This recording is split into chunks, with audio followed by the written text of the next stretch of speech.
کی عادتیں دکھلاتا ہے۔ بالخصوص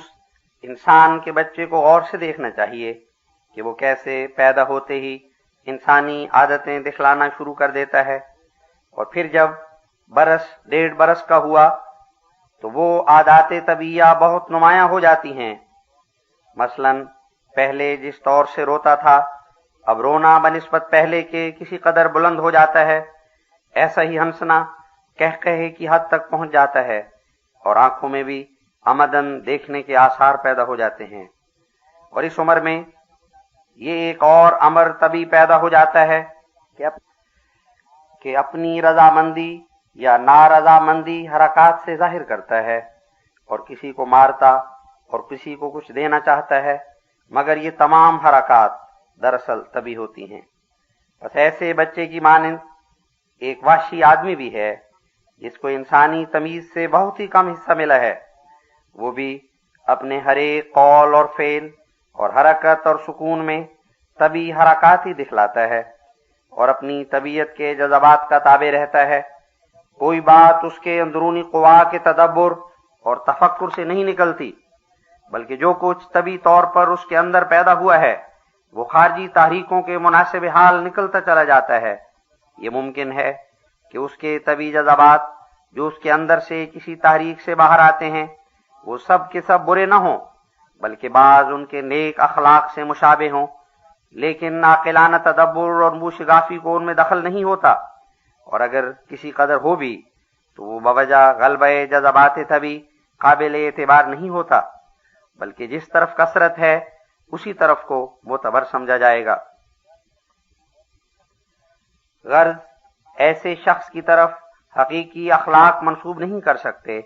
جس پر جذبات طبیعہ حیوانوں اور بچوں اور دیوانوں کی طرح غالب ہیں، اور جو اپنی زندگی کو قریب قریب وحشیوں کے بسر کرتا ہے، بلکہ حقیقی طور پر نیک یا بد اخلاق کا زمانہ اس وقت سے شروع ہوتا ہے کہ جب انسان کی عقل خودآزاد پختہ ہو کر اس کے ذریعے سے نیکی اور بدی یا دو بدیوں یا دو نیکیوں کے درجے میں فرق کر سکے، پھر اچھی راہ کے ترک کرنے سے اپنے دل میں ایک حسرت پاوے، اور برے کام کے ارتکاب سے اپنے تئیں متندم اور پشیمان دیکھے۔ یہ انسان کی زندگی کا دوسرا زمانہ ہے جس کو خدا کے پاک کلام قرآن شریف میں نفس لوامہ کے نام سے تعبیر کیا ہے۔ مگر یاد رہے کہ ایک وحشی کو نفس لوامہ کی حالت تک پہنچانے کے لیے صرف سرسری نصائح کافی نہیں ہوتی،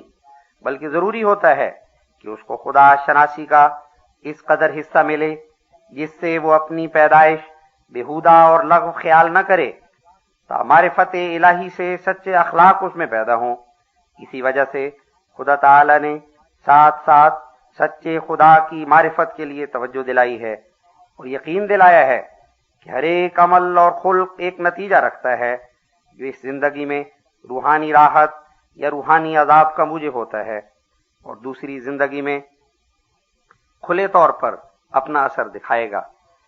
غرض نفس لوامہ کے درجے پر انسان کو عقل اور معرفت اور پاک کانشنس سے اس قدر حصہ حاصل ہوتا ہے کہ وہ برے کام پر اپنے تئیں ملامت کرتا ہے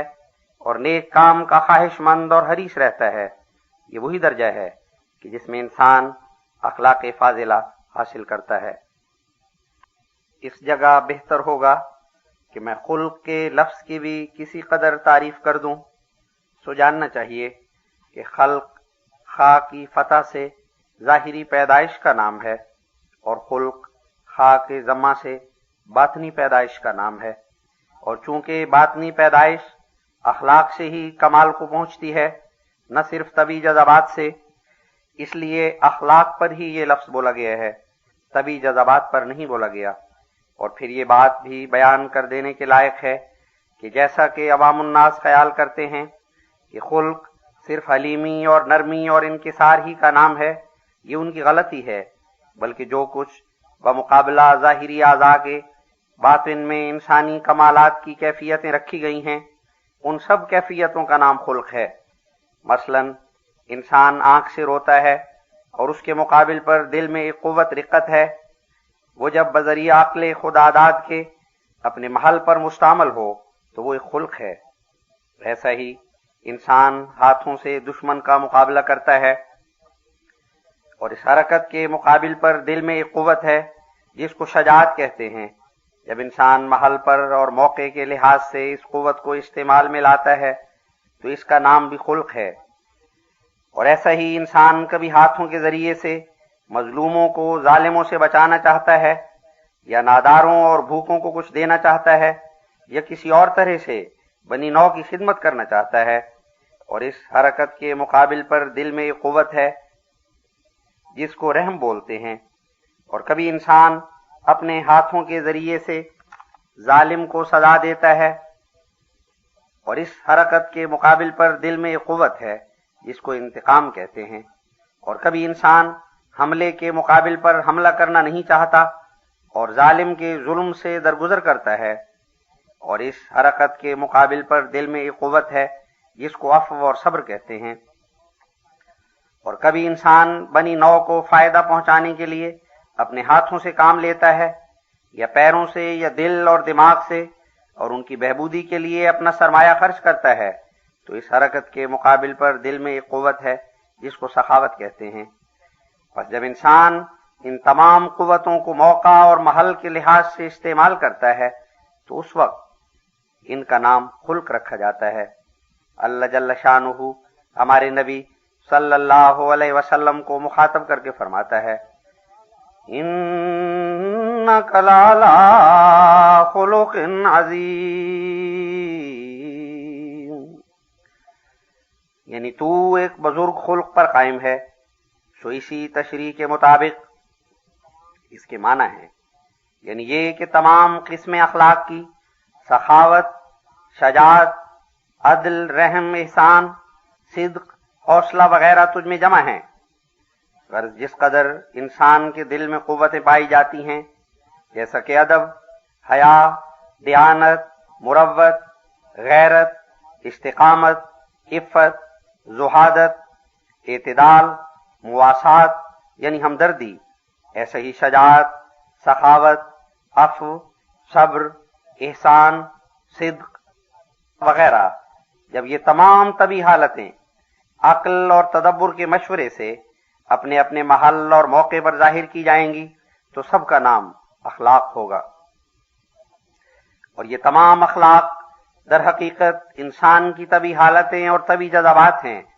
اور صرف اس وقت اخلاق کے نام سے موسوم ہوتے ہیں کہ جب محل اور موقع کے لحاظ سے بالارادہ ان کو استعمال کیا جائے۔ چونکہ انسان کے طبی خواص میں سے ایک یہ بھی خاصہ ہے کہ وہ ترقی پذیر جاندار ہے، اس لیے وہ سچے مذہب کی پیروی اور نیک صحبتوں اور نیک تعلیموں سے ایسے طبی جذبات کو اخلاق کے رنگ میں لے آتا ہے، اور یہ امر کسی اور جاندار کے لیے نصیب نہیں۔ اب ہم من جملہ قرآن شریف کی اصلاحات ثلاثہ کے پہلی اصلاح کو، جو ادنا درجے کی طبی حالتوں کے متعلق ہے، ذکر کرتے ہیں۔ اور یہ اصلاح اخلاق کے شعبوں میں سے وہ شعبہ ہے جو ادب کے نام سے موسوم ہے، یعنی وہ ادب جس کی پابندی واشیوں کو ان کی طبی حالتوں، کھانے پینے اور شادی کرنے وغیرہ تمدنی امور میں مرکز اعتدال پر لاتی ہے، اور اس زندگی سے نجات بخشتی ہے جو واشیانہ اور چوپایوں یا درندوں کی طرح ہو، جیسا کہ ان تمام آداب کے بارے میں اللہ جل شانہ قرآن شریف میں فرماتا ہے، حرمت علیکم امہاتکم وبناتکم واخواتکم وعماتکم